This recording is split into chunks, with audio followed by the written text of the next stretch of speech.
1868 ਵਿੱਚ ਇੱਕ ਬੰਦੇ ਨੇ 4 ਸੁਪਨੇ ਦੇਖੇ। ਪਹਿਲਾ, ਭਾਰਤ ਵਿੱਚ ਇੱਕ ਸਟੀਲ ਪਲਾਂਟ ਲਗਾਉਣਾ। ਦੂਸਰਾ, ਇੱਕ ਬਹੁਤ ਸ਼ਾਨਦਾਰ ਹੋਟਲ ਬਣਾਉਣਾ। ਤੀਸਰਾ, ਵਰਲਡ ਕਲਾਸ ਐਜੂਕੇਸ਼ਨ ਇੰਸਟੀਚਿਊਟ ਬਣਾਉਣਾ। ਤੇ ਚੌਥਾ, ਇੱਕ ਹਾਈਡਰੋ ਪਾਵਰ ਪਲਾਂਟ ਲਗਾਉਣਾ ਹੈ। ਇਹ ਇਨਸਾਨ ਕੋਈ ਹੋਰ ਨਹੀਂ, ਜਮਸ਼ੇਦਜੀ ਟਾਟਾ ਸਨ, ਜਿਨ੍ਹਾਂ ਨੂੰ ਫਾਦਰ ਆਫ ਇੰਡੀਅਨ ਇੰਡਸਟਰੀ ਵੀ ਕਿਹਾ ਜਾਂਦਾ ਹੈ, ਕਿਉਂਕਿ ਇੰਡੀਆ ਦੇ ਵਿੱਚ ਇੰਡਸਟਰੀ ਦੀ ਸ਼ੁਰੂਆਤ ਇਹਨਾਂ ਨੇ ਕੀਤੀ। ਜੇ ਇਹ ਨਾ ਹੁੰਦੇ ਤਾਂ ਸ਼ਾਇਦ ਇੰਡੀਆ ਅਜੇ ਵੀ ਬਹੁਤ ਸਾਲ ਪਿੱਛੇ ਹੁੰਦਾ। ਟਾਟਾ ਦੇ ਨਾਮ ਨੂੰ ਅੱਜ ਬੱਚਾ ਬੱਚਾ ਜਾਣਦਾ ਹੈ।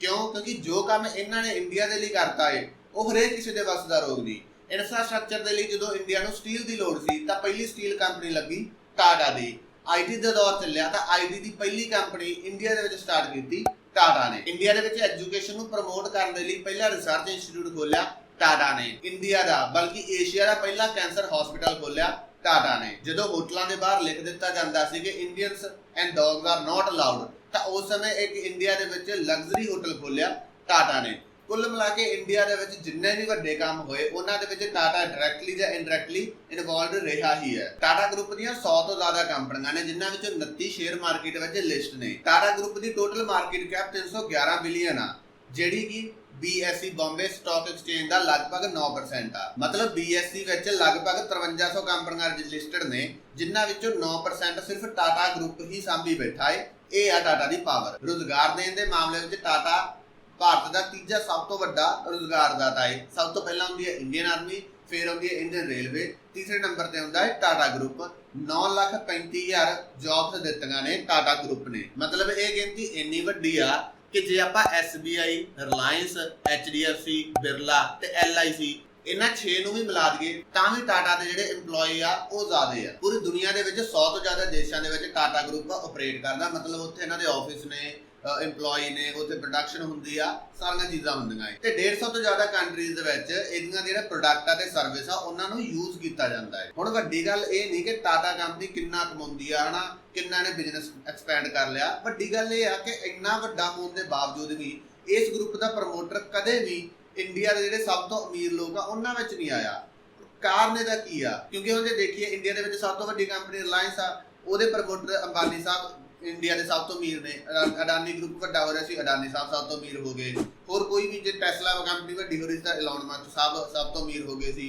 ਐਮਾਜ਼ਨ ਵੱਡੀ ਹੋਈ ਤਾਂ ਜੈਫ ਬੇਜ਼ੋਸ ਅੱਗੇ ਆ ਗਏ। ਪਰ ਟਾਟਾ ਦਾ ਕੋਈ ਵੀ ਪ੍ਰਮੋਟਰ ਅੱਗੇ ਕਿਉਂ ਨਹੀਂ ਹੁੰਦਾ, ਕਿਉਂ ਨਹੀਂ ਸਭ ਤੋਂ ਅਮੀਰ ਹੁੰਦਾ? ਉਹਦੇ ਪਿੱਛੇ ਇੱਕ ਕਾਰਨ ਆ। ਕਾਰਨ ਇਹ ਆ ਕਿ ਟਾਟਾ ਗਰੁੱਪ ਦੀ ਮਾਲਕੀ ਟਾਟਾ ਗਰੁੱਪ ਦੇ ਕਿਸੇ ਵੀ ਫੈਮਿਲੀ ਮੈਂਬਰ ਕੋਲ ਨਹੀਂ, ਬਲਕਿ ਟਾਟਾ ਸੰਸ ਇਸ ਗਰੁੱਪ ਕੋਲੇ ਆ। ਤੇ ਟਾਟਾ ਸੰਸ ਦੀ ਮਾਲਕੀ ਕਿਸੇ ਟਾਟਾ ਦੇ ਫੈਮਿਲੀ ਮੈਂਬਰ ਕੋਲ ਨਹੀਂ, ਨਾ ਹੀ ਕਿਸੇ ਕੰਪਨੀ ਕੋਲ ਆ, ਬਲਕਿ ਇਹਦੀ ਮਾਲਕ ਆ ਟਰਸਟ ਕੋਲ। ਟਰਸਟ ਵਿੱਚੋਂ 27% ਮਾਲਕੀ ਹੈ ਸਰ ਦੁਰਾਬਜੀ ਟਾਟਾ ਟਰਸਟ ਕੋਲ, 23% ਹੈ ਸਰ ਰਤਨ ਟਾਟਾ ਟਰਸਟ ਕੋਲ ਤੇ 4% ਹੈ JRD ਟਾਟਾ ਟਰਸਟ ਕੋਲ। ਤੇ ਜਦੋਂ ਭਾਰਤ ਦੇ ਸਭ ਤੋਂ ਅਮੀਰ ਲੋਕਾਂ ਦੀ ਸੂਚੀ ਦੇਖਦੇ ਆ ਤਾਂ ਉਹਨਾਂ ਵਿੱਚ ਰਤਨ ਟਾਟਾ ਸਰ ਟੌਪ ਤੇ ਕਿਉਂ ਨਹੀਂ ਆਉਂਦੇ?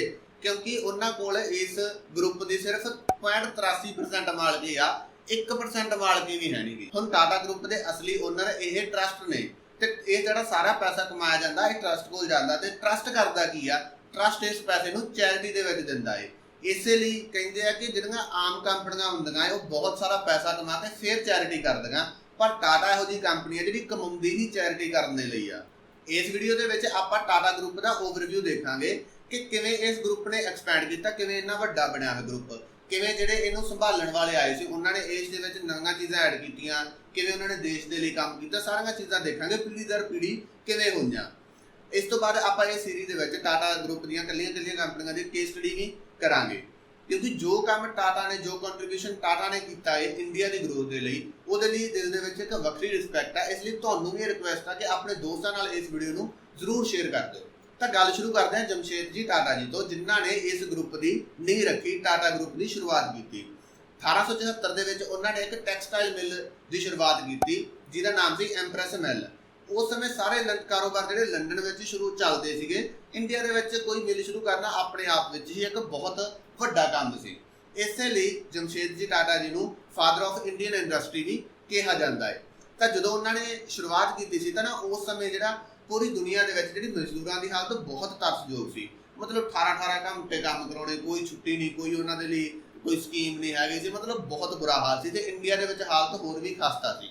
ਪਰ ਜਿਹੜੇ ਜਮਸ਼ੇਦਜੀ ਟਾਟਾ ਸੀਗੇ ਨਾ ਉਹ ਬਹੁਤ ਵਿਜ਼ਨਰੀ ਸੀਗੇ। ਉਹਨਾਂ ਨੇ ਇਸ ਚੀਜ਼ ਨੂੰ ਸਮਝਿਆ, ਮਜ਼ਦੂਰਾਂ ਦੇ ਜਿਹੜੇ ਦੁੱਖ ਨੂੰ ਸਮਝਿਆ ਤੇ ਉਹਨਾਂ ਨੇ ਉਹਨਾਂ ਦੇ ਲਈ ਜਿਹੜੀ ਲੋਕ ਭਲਾਈ ਜਾਂ ਮਜ਼ਦੂਰਾਂ ਦੀ ਭਲਾਈ ਦੇ ਲਈ ਕੰਮ ਸ਼ੁਰੂ ਕੀਤਾ। ਉਹਨਾਂ ਨੇ ਇੰਡੀਆ 'ਚ ਨਹੀਂ ਬਲਕਿ ਵਰਲਡ ਦੇ ਵਿੱਚ ਪਹਿਲੀ ਵਾਰ ਪ੍ਰੋਵੀਡੈਂਟ ਫੰਡ ਦੀ ਸ਼ੁਰੂਆਤ ਕੀਤੀ, ਜਿਹਦੇ ਨਾਲ ਜਦੋਂ ਵੀ ਕੋਈ ਮਜ਼ਦੂਰ ਜਿਹੜਾ ਰਿਟਾਇਰ ਹੁੰਦਾ ਸੀ ਉਹਨੂੰ ਜਿਹੜੀ ਫਾਈਨੈਂਸ਼ੀਅਲੀ ਸਪੋਰਟ ਥੋੜੀ ਹੁੰਦੀ ਰਹੇ।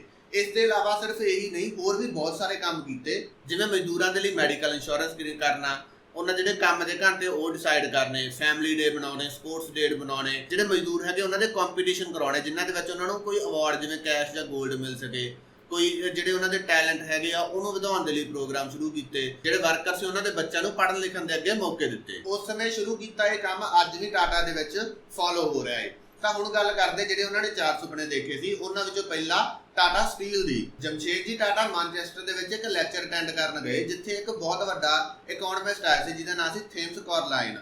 ਉਹਨੇ ਕਿਹਾ ਕਿ ਕਿਸੇ ਵੀ ਕੰਪਨੀ ਨੇ ਗਰੋ ਕਰਨਾ ਹੈ ਉਹਨੂੰ ਸਟੀਲ ਦੀ ਜ਼ਰੂਰਤ ਆ, ਸਟੀਲ ਦੇ ਬਿਨਾਂ ਕੋਈ ਕੋਈ ਕੰਟਰੀ ਆ ਉਹ ਗਰੋ ਨਹੀਂ ਕਰ ਸਕਦੀ। ਹੁਣ ਇਹ ਜਿਹੜੀ ਗੱਲ ਸੀ ਜਮਸ਼ੇਦਜੀ ਟਾਟਾ ਜੀ ਨੂੰ ਫਿੱਟ ਬਹਿ ਗਈ, ਤਾਂ ਉਹ ਕਹਿੰਦੇ ਕਿ ਭਾਈ ਮੈਂ ਭਾਰਤ ਦੇ ਵਿੱਚ ਇੱਕ ਸਟੀਲ ਪਲਾਂਟ ਸ਼ੁਰੂ ਕਰੂੰਗਾ। 1907 ਦੇ ਵਿੱਚ Tata iron and steel company ਦੇ ਨਾਮ ਨਾਲ ਇਸ ਕੰਪਨੀ ਦੀ ਸ਼ੁਰੂਆਤ ਕੀਤੀ ਤੇ 1911-12 ਦੇ ਵਿੱਚ ਸਟੀਲ ਦਾ ਪ੍ਰੋਡਕਸ਼ਨ ਸ਼ੁਰੂ ਹੋ ਗਿਆ ਸੀ। ਹੁਣ ਗੱਲ ਇਹ ਹੈ ਕਿ 1914 ਦੇ ਵਿੱਚ ਵਰਲਡ ਵਾਰ ਸ਼ੁਰੂ ਹੋ ਗਈ ਸੀ ਤੇ ਯੂਰਪ ਦੇ ਵਿੱਚ ਕੰਮ ਲਗਭਗ ਜੇ ਨਾ ਡਾਵਾਂਡੋਲ ਹੋਏ ਪਏ ਸੀ ਤੇ ਇੰਗਲੈਂਡ ਨੂੰ ਆਪਣੇ ਇਨਫਰਾਸਟ੍ਰਕਚਰ ਦੇ ਲਈ ਤੇ ਆਪਣੇ ਵਾਰ ਦੇ ਲਈ ਉਹਨਾਂ ਨੂੰ ਸਟੀਲ ਚਾਹੀਦਾ ਸੀਗਾ। ਤਾਂ ਸਟੀਲ ਦੇ ਲਈ ਉਹ ਆਏ ਟਾਟਾ ਕੋਲੇ। ਟਾਟਾ ਨੇ ਜਿਹੜਾ ਉਹਨਾਂ ਨੂੰ ਸਟੀਲ ਪ੍ਰੋਵਾਈਡ ਕੀਤਾ, ਜਿਹੜੇ ਉਹ ਤੋਂ ਟੈਂਕ ਬਣੇ ਸੀ, ਤਾਂ ਉਹ ਇੰਨਾ ਜ਼ਿਆਦਾ ਮਜ਼ਬੂਤ ਸੀ ਕਿ ਜਿਹੜੇ ਜੰਗ ਦੇ ਵਿੱਚ ਬੰਬ ਵੀ ਡਿੱਗਦੇ ਸੀਗੇ ਨਾ, ਤਾਂ ਉਹ ਸਟੀਲ ਬਹੁਤ ਮਜ਼ਬੂਤ ਹੋਣ ਕਰਕੇ ਉਹਨਾਂ ਦਾ ਨੁਕਸਾਨ ਨਹੀਂ ਹੁੰਦਾ ਸੀ। ਤਾਂ ਜਦੋਂ ਵਰਲਡ ਵਾਰ ਖਤਮ ਹੋਇਆ ਤਾਂ 1919 ਵਿੱਚ ਲਾਰਡ ਚੇਮਸਫੋਰਡ ਕਰਕੇ ਇੱਕ ਵਾਇਸਰਾਏ ਸੀ, ਉਹ ਇੰਡੀਆ ਦੇ ਵਿੱਚ ਆਏ। ਉਹਨਾਂ ਨੇ ਪੁੱਛਿਆ ਕਿ ਭਾਈ ਇਹ ਜਿਹੜੇ ਐਡਾ ਘੈਂਟ ਕੰਮ ਆ ਉਹ ਕਿਹਨੇ ਕੀਤਾ, ਤਾਂ ਉਹਨਾਂ ਨੂੰ ਦੱਸਿਆ ਗਿਆ ਕਿ ਟਾਟਾ ਦੇ ਜਿਹੜੇ ਪਲਾਂਟ ਵਿੱਚੋਂ ਸਟੀਲ ਆਈ ਸੀ। ਜਦੋਂ ਉਹਨਾਂ ਨੇ ਟਾਟਾ ਦੇ ਪਲਾਂਟ ਵਿੱਚ ਵਿਜ਼ਿਟ ਕੀਤਾ ਤਾਂ ਉਹ ਬਹੁਤ ਖੁਸ਼ ਹੋਏ ਇਹਨਾਂ ਦੇ ਇਸ ਕੰਮ ਤੋਂ।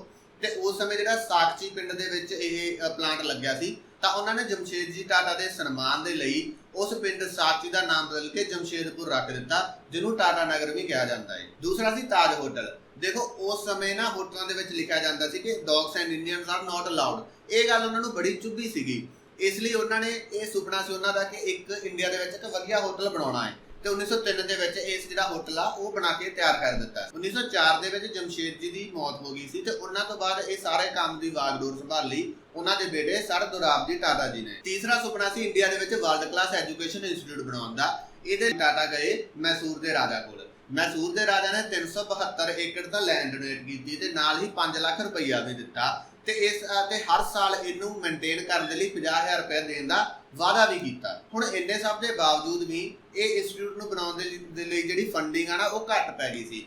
ਤਾਂ ਜਮਸ਼ੇਦਜੀ ਟਾਟਾ ਜੀ ਨੇ ਕੀ ਕੀਤਾ ਕਿ ਮੁੰਬਈ ਦੇ ਵਿੱਚ ਆਪਣੀਆਂ 14 ਬਿਲਡਿੰਗਾਂ ਤੇ 3 ਪਲਾਟ ਵੇਚ ਦਿੱਤੇ ਸੀਗੇ, ਆਪਦੀ ਜਿਹੜੀ ਫੰਡਿੰਗ ਦਿੱਤੀ ਸੀ। ਉਸ ਤੋਂ ਇਲਾਵਾ ਇਹ ਸਾਰੀਆਂ ਚੀਜ਼ਾਂ ਕੀਤੀਆਂ। ਇਸ ਹਿਸਾਬ ਨਾਲ ਉਹਨਾਂ ਦਾ ਡੋਨੇਸ਼ਨ ਉਸ ਸਮੇਂ 30 ਲੱਖ ਰੁਪਏ ਦੇ ਕਰੀਬ ਬਣਦਾ ਸੀ, ਜਿਹੜਾ ਲਗਭਗ ਅੱਜ 10 ਕਰੋੜ ਹੋ ਸਕਦਾ ਹੈ। ਹੁਣ ਗੱਲ ਇਹ ਆ ਕਿ ਇਹ ਜਿਹੜੀ ਉਹਨਾਂ ਨੇ ਇੰਨੀ ਡੋਨੇਸ਼ਨ ਦਿੱਤੀ ਸੀ ਨਾ, ਇਹ ਉਸ ਸਮੇਂ ਉਹਨਾਂ ਦੀ ਵੈਲਥ ਦਾ ਲਗਭਗ ਹਾਫ ਸੀਗਾ। ਤੇ ਜਿਹੜਾ ਸੀਗਾ ਨਾ, ਇਹ ਜਿੰਨੀ ਵੀ ਡੋਨੇਸ਼ਨ ਕੀਤੀ ਉਸ ਕੁਝ ਉਹਨਾਂ ਨੇ ਪੈਸਾ ਨਹੀਂ ਕਮਾਉਣਾ ਸੀਗਾ। ਇਹ ਸਾਰਾ ਕੁਝ ਬਸ ਚੈਰਿਟੀ ਦੇ ਲਈ ਹੀ ਹੋ ਰਿਹਾ ਸੀ, ਨਾ ਦੇ ਵਿੱਚੋਂ ਕੋਈ ਬਿਜ਼ਨਸ ਵਿੱਚ ਉਹਨਾਂ ਨੂੰ ਕੋਈ ਪ੍ਰੋਫਿਟ ਆਉਣਾ ਸੀਗਾ। ਇਸ ਲਈ ਟਾਟਾਸ ਦੇ ਲਈ ਦਿਲ ਦੇ ਵਿੱਚ ਜ਼ਿਆਦਾ ਹੀ ਰਿਸਪੈਕਟ ਬਣੀ ਹੋਈ ਆ। ਚੌਥਾ ਆ ਗਿਆ ਹਾਈਡਰੋ ਪਾਵਰ ਪਲਾਂਟ ਦਾ। 1910 ਦੇ ਵਿੱਚ Tata hydraulic power supply company ਸ਼ੁਰੂ ਕੀਤੀ ਗਈ, ਜਿਹਨੂੰ ਬਾਅਦ ਵਿੱਚ ਟਾਟਾ ਕੰਪਨੀ ਦਾ ਨਾਮ ਦੇ ਦਿੱਤਾ ਗਿਆ। ਹੁਣ ਇਹ ਜਿਹੜੇ ਸਾਰੇ ਸੁਪਨੇ ਸੀ ਜਮਸ਼ੇਦ ਜੀ ਨੇ ਦੇਖੇ ਤਾਂ ਸੀ, ਪਰ ਉਹ ਇਹਨਾਂ ਨੂੰ ਪੂਰੇ ਹੁੰਦੇ ਨਹੀਂ ਦੇਖ ਪਾਏ। ਸਿਰਫ ਉਹਨਾਂ ਨੇ ਹੋਟਲ ਦੀ ਜਿਹੜੀ ਕੰਸਟਰਕਸ਼ਨ ਆ ਉਹ ਦੇਖ ਲਈ ਸੀ, ਕਿਉਂਕਿ ਉਹਨਾਂ ਤੋਂ ਪਹਿਲਾਂ ਉਹਨਾਂ ਦੀ ਮੌਤ ਹੋ ਗਈ ਸੀ। ਤੇ ਇਹ ਸਾਰੇ ਸੁਪਨੇ ਪੂਰੇ ਕੀਤੇ ਉਹਨਾਂ ਦੇ ਬੇਟੇ ਸਰ ਦੋਰਾਬਜੀ ਟਾਟਾ ਨੇ। ਡੋਨੇਸ਼ਨ ਦੇ ਵਿੱਚ ਟਾਟਾ ਫੈਮਿਲੀ ਦੀਆਂ ਜਿਹੜੀਆਂ ਲੇਡੀਜ਼ ਉਹ ਵੀ ਘੱਟ ਨਹੀਂ ਸੀ। ਕੀ ਹੋਇਆ ਕਿ ਜਿਹੜੇ ਸਰ ਦੋਰਾਬਜੀ ਟਾਟਾ ਜੀ ਦੀ ਵਾਈਫ ਸੀ ਮਿਹਰਬਾਈ ਟਾਟਾ, ਉਹਨਾਂ ਦੇ ਕੋਲ ਇੱਕ ਹੀਰਾ ਸੀ। ਹੀਰਾ ਉਹ ਕੋਹਿਨੂਰ ਹੀਰੇ ਤੋਂ ਵੀ ਡਬਲ ਸਾਈਜ਼ ਦਾ ਸੀਗਾ, ਮਤਲਬ ਬਹੁਤ ਕੀਮਤੀ ਹੀਰਾ ਸੀਗਾ। ਉਹਦਾ ਨਾਮ ਸੀ ਜੁਬਲੀ ਡਾਇਮੰਡ। ਤਾਂ ਹੋਇਆ ਕਿ ਜਦੋਂ ਟਿਸਕੋ ਟਾਟਾ ਸਟੀਲ ਜਿਹੜੀ ਕੰਪਨੀ ਸੀ ਨਾ, ਉਹ ਬਹੁਤ ਫਾਈਨੈਂਸ਼ੀਅਲੀ ਡਾਵਾਂਡੋਲ ਹੋ ਚੁੱਕੀ ਸੀ, ਤਾਂ ਉਹਨੂੰ ਬਚਾਉਣ ਦੇ ਲਈ ਉਹਨਾਂ ਨੇ ਆਪਦਾ ਜਿਹੜਾ ਹੀਰਾ ਹੈ ਉਹ ਵੀ ਬੈਂਕ ਵਿੱਚ ਗਿਰਵੀ ਰੱਖ ਦਿੱਤਾ। ਹਾਲਾਂਕਿ ਇਹ ਉਹਨਾਂ ਦੀ ਪਰਸਨਲ ਵੈਲਥ ਦਾ ਸੀਗਾ, ਪਰ ਫਿਰ ਵੀ ਉਹਨਾਂ ਨੇ ਇਹ ਚੀਜ਼ ਨਹੀਂ ਫੀਲ ਕੀਤੀ। ਆਪਦਾ ਜਿਹੜਾ ਹੀਰਾ ਹੈ ਉਹ ਗਿਰਵੀ ਰੱਖਿਆ ਤੇ ਉਹਦੇ ਤੋਂ ਆਏ ਪੈਸਿਆਂ ਦੇ ਨਾਲ ਜਿਹੜਾ ਹੈਗਾ ਸਾਰਾ ਮਸਲਾ ਸੌਟ ਆਊਟ ਕਰ ਲਿਆ। ਬਾਅਦ ਵਿੱਚ ਉਹਨਾਂ ਨੇ ਇਸ ਹੀਰੇ ਨੂੰ ਵੇਚ ਦਿੱਤਾ ਤੇ ਸਰ ਦੋਰਾਬਜੀ ਟਾਟਾ ਟਰਸਟ ਬਣਾਉਣ ਲਈ ਇਹਨੂੰ ਵਰਤਿਆ ਗਿਆ। ਟਾਟਾ ਇੰਡਸਟਰੀਅਲ ਬੈਂਕ ਇਹਨਾਂ ਨੇ ਸ਼ੁਰੂ ਕੀਤੀ, ਜਿਹਨੂੰ ਬਾਅਦ ਵਿੱਚ ਸੈਂਟਰਲ ਬੈਂਕ ਆਫ ਇੰਡੀਆ ਨੇ ਐਕਵਾਇਰ ਕਰ ਲਿਆ। ਦੇਸ਼ ਦੀ ਪਹਿਲੀ insurance company new India insurance company, ਇਹਨਾਂ ਨੇ ਸ਼ੁਰੂ ਕੀਤੀ, ਜਿਹਨੂੰ ਬਾਅਦ ਵਿੱਚ ਇੰਡੀਆ ਨੇ ਜਿਹੜੀ ਨੈਸ਼ਨਲ ਕਰਕੇ ਉਹ ਆਪਣਾ ਬਣਾ ਲਿਆ ਸੀ। ਇਹਨਾਂ ਦਾ ਕੋਈ ਪੁੱਤ ਨਹੀਂ ਸੀ, ਇਸ ਲਈ ਇਹਨਾਂ ਨੇ ਸਰ ਦੁਰਾਬਜੀ ਟਾਟਾ ਟਰਸਟ ਬਣਾਈ ਤੇ ਸਾਰੀ ਜਿਹੜੀ ਆਪਣੀ ਵੈਲਥ ਸੀ ਉਹਨੂੰ ਡੋਨੇਟ ਕਰਤੀ। ਫਿਰ ਜਮਸ਼ੇਦਜੀ ਟਾਟਾ ਜੀ ਦੇ ਦੂਸਰੇ ਪੁੱਤਰ ਸਰ ਰਤਨ ਟਾਟਾ, ਉਹਨਾਂ ਦੀ ਐਂਟਰੀ ਹੋਈ। ਇਹ ਅੱਜ ਵਾਲੇ ਰਤਨ ਟਾਟਾ ਨਹੀਂ, ਇਹ ਪਹਿਲਾਂ ਦੇ ਪੁਰਾਣੇ ਰਤਨ ਟਾਟਾ ਨੇ। ਇਹਨਾਂ ਦਾ ਬਿਜ਼ਨਸ ਵਿੱਚ ਕੋਈ ਬੜਾ ਇੰਟਰਸਟ ਨਹੀਂ ਸੀ, ਪਰ ਇਹ ਗੋਪਾਲ ਕ੍ਰਿਸ਼ਨਾ ਗੋਲਖੇ ਜੀ ਦੇ ਜਿਹੜੇ ਸੰਘਰਸ਼ ਆ ਉਹਨਾਂ ਦੀ ਮੂਵਮੈਂਟ ਤੋਂ ਬਹੁਤ ਜ਼ਿਆਦਾ ਪ੍ਰਭਾਵਿਤ ਸੀ, ਇਸ ਲਈ ਇਹਨਾਂ ਨੇ ਉਸ ਮੂਵਮੈਂਟ ਦੇ ਵਿੱਚ ਬਹੁਤ ਵੱਡੀ ਡੋਨੇਸ਼ਨ ਦਿੱਤੀ। ਉਸ ਸਮੇਂ ਇਹਨਾਂ ਨੇ ਸਮਾਜ ਦੇ ਕਮਜ਼ੋਰ ਤਬਕਿਆਂ ਦੀ ਮਦਦ ਦੇ ਲਈ 10 ਸਾਲਾਂ ਦੀ ਮਿਆਦ ਲਈ ਹਰ ਸਾਲ 10,000 ਰੁਪਇਆ ਡੋਨੇਟ ਕਰਨ ਦਾ ਜਿਹੜਾ ਹੈਗਾ ਇਹਨਾਂ ਨੇ ਕੰਮ ਕੀਤਾ ਸੀ। ਦੱਖਣੀ ਅਫਰੀਕਾ ਦੇ ਵਿੱਚ ਮਹਾਤਮਾ ਗਾਂਧੀ ਜੋ ਨਸਲਵਾਦ ਵਿਰੁੱਧ ਜਿਹੜੇ ਲੜ ਰਹੇ ਸੀ, ਉਹਦੇ ਵਿੱਚ ਇਹਨਾਂ ਨੇ 1.25 ਲੱਖ ਦਾ ਜਿਹੜਾ ਦਾਨ ਦਿੱਤਾ ਸੀ ਤੇ ਇਹ ਅਜਿਹਾ ਕਰਨ ਵਾਲੇ ਇਹ ਪਹਿਲੇ ਇੰਡੀਅਨ ਸੀਗੇ। ਇਹਨਾਂ ਨੇ ਵੀ ਜਿਹੜੀ ਬਾਅਦ ਵਿੱਚ ਆਪਦੀ ਜਿਹੜੀ ਸਾਰੀ ਜਿਹੜੀ ਧਨ ਦੌਲਤ ਸੀਗੀ ਨਾ, ਸਰ ਰਤਨ ਟਾਟਾ ਟਰਸਟ ਬਣਾਇਆ ਤੇ ਉਹਨੂੰ ਡੋਨੇਟ ਕਰ ਦਿੱਤਾ। ਹੁਣ ਵਾਰੀ ਆਉਂਦੀ ਹੈ ਟਾਟਾ ਗਰੁੱਪ ਦੇ ਸਭ ਤੋਂ ਕ੍ਰਾਂਤੀਕਾਰੀ ਬੰਦੇ ਦੀ। ਇਸ ਬੰਦੇ ਨੇ ਟਾਟਾ ਗਰੁੱਪ ਨੂੰ ਟਾਟਾ ਗਰੁੱਪ ਬਣਾਇਆ, ਇਹਨੇ ਟਾਟਾ ਗਰੁੱਪ ਨੂੰ ਬਿਲਡ ਕੀਤਾ।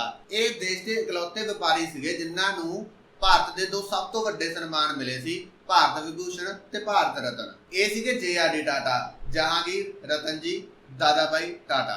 ਹੁਣ ਇਹ ਰਤਨ ਟਾਟਾ ਜੀ ਆਪਣੇ ਵਾਲੇ ਰਤਨ ਟਾਟਾ ਨਹੀਂ, ਇਹ ਵੀ ਉਹਨਾਂ ਦੇ ਬਜ਼ੁਰਗਾਂ ਦੇ ਕਜ਼ਨ ਸੀ। ਮਤਲਬ ਇਹ ਸਾਰੇ ਟਾਟਾ ਫੈਮਿਲੀ ਦੇ ਵਿੱਚ 3 ਰਤਨ ਟਾਟਾ ਨੇ, ਆਪਣੇ ਵਾਲੇ ਸਾਰਿਆਂ ਤੋਂ ਘੈਂਟ ਹੀ ਨੇ। ਜਦੋਂ ਇਹਨਾਂ ਨੇ ਟਾਟਾ ਗਰੁੱਪ ਦੀ ਵਾਗਡੋਰ ਸੰਭਾਲੀ ਤਾਂ ਉਸ ਸਮੇਂ ਟਾਟਾ ਗਰੁੱਪ ਦੀ ਜਿਹੜੀ ਟੋਟਲ ਵੈਲਿਊਏਸ਼ਨ ਸੀ 100 ਮਿਲੀਅਨ ਸੀ, ਤੇ ਜਦੋਂ ਇਹਨਾਂ ਨੇ ਟਾਟਾ ਗਰੁੱਪ ਨੂੰ ਛੱਡਿਆ, ਇਹਨਾਂ ਨੇ ਕਿਸੇ ਹੋਰ ਨੂੰ ਵਾਗਡੋਰ ਫੜਾਈ ਨਾ, ਤਾਂ ਉਸ ਸਮੇਂ ਟਾਟਾ ਗਰੁੱਪ ਦੀ ਜਿਹੜੀ ਟੋਟਲ ਵੈਲਿਊਏਸ਼ਨ ਸੀ ਉਹ 5 ਬਿਲੀਅਨ ਸੀ। ਮਤਲਬ ਇਹਨਾਂ ਦੀ ਜਿਹੜੀ ਸੁਪਰਵਿਜ਼ਨ ਵਿੱਚ ਟਾਟਾ ਗਰੁੱਪ 50 ਗੁਣਾ ਤੋਂ ਵੀ ਵੱਧ ਗਰੋਥ ਕੀਤੀ ਟਾਟਾ ਗਰੁੱਪ ਨੇ। ਜਦੋਂ ਇਹਨਾਂ ਨੇ ਸ਼ੁਰੂ ਕੀਤਾ ਤਾਂ ਟਾਟਾ ਗਰੁੱਪ ਵਿੱਚ 15 ਕੰਪਨੀਆਂ ਸੀ, ਤੇ ਜਦੋਂ ਇਹਨਾਂ ਨੇ ਛੱਡਿਆ ਤਾਂ ਗਰੁੱਪ ਵਿੱਚ 95 ਕੰਪਨੀਆਂ ਸੀ। ਟਾਟਾ ਮੋਟਰ ਇਹਨਾਂ ਨੇ ਸ਼ੁਰੂ ਕੀਤੀ, ਦੇਸ਼ ਦੀ ਤੇ ਟਾਟਾ ਦੀ ਸੱਜੀ ਬਾਂਹ ਇਹਨਾਂ ਨੇ ਸ਼ੁਰੂ ਕੀਤੀ। ਸਭ ਤੋਂ ਵੱਡੀ ਗੱਲ, ਟਾਟਾ 에ਅਰ ਸਰਵਿਸ ਇਹਨਾਂ ਨੇ ਸ਼ੁਰੂ ਕੀਤੀ, ਬਾਅਦ ਵਿੱਚ ਜਿਹਦਾ ਨਾਮ ਟਾਟਾ 에ਅਰਲਾਈਨ ਹੋ ਗਿਆ ਤੇ ਜਿਹਨੂੰ ਜਿਹੜੇ ਹੈਗੀ ਆ ਬਾਅਦ ਵਿੱਚ ਨੈਸ਼ਨਲ ਕਰਕੇ ਸਰਕਾਰੀ ਕੰਪਨੀ ਬਣਾ ਦਿੱਤਾ ਗਿਆ ਸੀ। ਏਸ਼ੀਆ ਦਾ ਸਭ ਤੋਂ ਪਹਿਲਾ cancer hospital the Tata memorial centre for cancer ਇਹਨਾਂ ਨੇ ਸ਼ੁਰੂ ਕੀਤਾ। ਹੁਣ ਵਾਰੀ ਆਉਂਦੀ ਹੈ ਟਾਟਾ ਗਰੁੱਪ ਦੇ ਹਰਮਨ ਪਿਆਰੇ ਮੈਂਬਰ ਰਤਨ ਟਾਟਾ ਜੀ ਦੀ। ਇਹਨਾਂ ਨੂੰ ਜੇਕਰ ਐਕੁਜੀਸ਼ਨ ਕਿਹਾ ਜਾਵੇ ਤਾਂ ਉਹ ਜ਼ਿਆਦਾ ਵਧੀਆ ਹੈ, ਕਿਉਂਕਿ ਜਦੋਂ ਇਹ ਆਏ ਤਾਂ ਸਾਲ 2000 ਵਿੱਚ ਇਹਨਾਂ ਨੇ ਟੈਟਲੀ ਨੂੰ ਅਕਵਾਇਰ ਕਰ ਲਿਆ ਸੀ, 2007 ਦੇ ਵਿੱਚ ਕੋਰਸ ਗਰੁੱਪ ਨੂੰ ਅਕਵਾਇਰ ਕਰ ਲਿਆ ਸੀ, ਤੇ 2008 ਦੇ ਵਿੱਚ ਜੈਗੁਆਰ ਤੇ ਲੈਂਡ ਰੋਵਰ ਨੂੰ ਅਕਵਾਇਰ ਕਰਕੇ ਦੁਨੀਆ ਨੂੰ ਹੈਰਾਨ ਕਰ ਦਿੱਤਾ ਸੀ। ਤਾਜ ਹੋਟਲ ਤੇ ਜੋ ਹਮਲਾ ਹੋਇਆ ਤਾਂ ਉਹ ਸਾਰੀ ਸਿਚੁਏਸ਼ਨ ਨੂੰ ਕਿਸ ਤਰੀਕੇ ਨਾਲ ਇਹਨਾਂ ਨੇ ਹੈਂਡਲ ਕੀਤਾ, ਉਹ ਬਹੁਤ ਇਨਸਪੀਰੇਸ਼ਨ ਸੀ ਸਾਰੇ ਦੁਨੀਆ ਦੇ ਲਈ। ਉਸ ਤੋਂ ਬਾਅਦ ਇੰਡੀਆ ਦੀ ਜਾਂ ਦੁਨੀਆ ਦੀ ਕਹਿ ਲਓ ਸਭ ਤੋਂ ਅਫੋਰਡੇਬਲ ਕਾਰ ਇਹਨਾਂ ਨੇ ਬਣਾਈ, ਜਿਹੜੀ ਕਿ ਕੁਝ ਮਾਰਕੀਟਿੰਗ ਜਾਂ ਪ੍ਰਮੋਸ਼ਨ ਦੀਆਂ ਕਮੀਆਂ ਕਰਕੇ ਫੇਲ ਹੋ ਗਈ, ਪਰ ਇਹਨਾਂ ਦੀ ਇੰਟੈਂਸ਼ਨ ਬਹੁਤ ਵਧੀਆ ਸੀ ਕਿ ਇੱਕ ਮਿਡਲ ਕਲਾਸ ਪਰਿਵਾਰ ਨੂੰ ਵੀ ਮੈਂ ਕਾਰ ਵਾਲੇ ਬਣਾਉਣਾ ਹੈ। ਤਾਂ ਇਹਨਾਂ ਦੀ ਜੀਵਨੀ ਨੂੰ ਆਪਾਂ ਕਿਸੇ ਹੋਰ ਵੀਡੀਓ ਵਿੱਚ ਡਿਸਕਸ ਕਰਾਂਗੇ। ਅੱਜ ਦੀ ਇਹ ਵੀਡੀਓ ਸਿਰਫ ਟਾਟਾ ਦੇ ਜਿਹੜੇ ਫੈਮਿਲੀ ਮੈਂਬਰ ਸੀ, ਟਾਟਾ ਦੀ ਜਿਹੜੀ ਜਨਰੇਸ਼ਨ ਸੀ, ਉਹਨਾਂ ਦੇ ਇੱਕ ਸੰਖੇਪ ਵਿੱਚ ਗੱਲਬਾਤ ਸੀ, ਕਿਉਂਕਿ ਇਸ ਤੋਂ ਬਾਅਦ ਜਿਹੜੀਆਂ ਆਪਾਂ ਇਹਨਾਂ ਦੀ ਬਿਜ਼ਨਸ ਸਟੱਡੀਜ਼ ਕਰਾਂਗੇ, ਉਹਦੇ ਲਈ ਆਪਾਂ ਨੂੰ ਸਮਝਣਾ ਬਹੁਤ ਜ਼ਰੂਰੀ ਹੈ ਕਿ ਕਿਹਨੇ ਕਿਹੜੀ ਚੀਜ਼ ਸ਼ੁਰੂ ਕੀਤੀ ਸੀ। ਟਾਟਾ ਗਰੁੱਪ ਦਾ ਇੰਡੀਆ ਦੀ ਗਰੋਥ ਵਿੱਚ ਬਹੁਤ ਵੱਡਾ ਕੰਟਰੀਬਿਊਸ਼ਨ ਆ, ਤੇ ਮੇਰੀ ਇੱਕ ਨਿੱਕੀ ਜਿਹੀ ਕੋਸ਼ਿਸ਼ ਆ ਕਿ ਜਿਹੜੇ ਲੋਕਾਂ ਨੂੰ ਟਾਟਾ ਗਰੁੱਪ ਦੀ ਪੂਰੀ ਕਹਾਣੀ ਨਹੀਂ ਪਤਾ, ਉਹਨਾਂ ਤੱਕ ਉਹਨਾਂ ਦੀ ਆਪਣੀ ਮਾਂ ਬੋਲੀ ਵਿੱਚ ਆਸਾਨ ਸ਼ਬਦਾਂ ਦੇ ਵਿੱਚ ਇਸ ਗਰੁੱਪ ਦੀ ਕਹਾਣੀ ਨੂੰ ਪਹੁੰਚਾਇਆ ਜਾਵੇ। ਜੇ ਇਸ ਕੰਮ ਵਿੱਚ ਤੁਸੀਂ ਵੀ ਮੇਰੇ ਨਾਲ ਹੋ ਤਾਂ ਇਸ ਵੀਡੀਓ ਨੂੰ ਆਪਣੇ ਦੋਸਤਾਂ ਨਾਲ ਜ਼ਰੂਰ ਸ਼ੇਅਰ ਕਰੋ, ਤਾਂ ਕਿ ਉਹ ਵੀ ਜਾਣਨ ਕਿ ਟਾਟਾ ਚੀਜ਼ ਕੀ ਆ।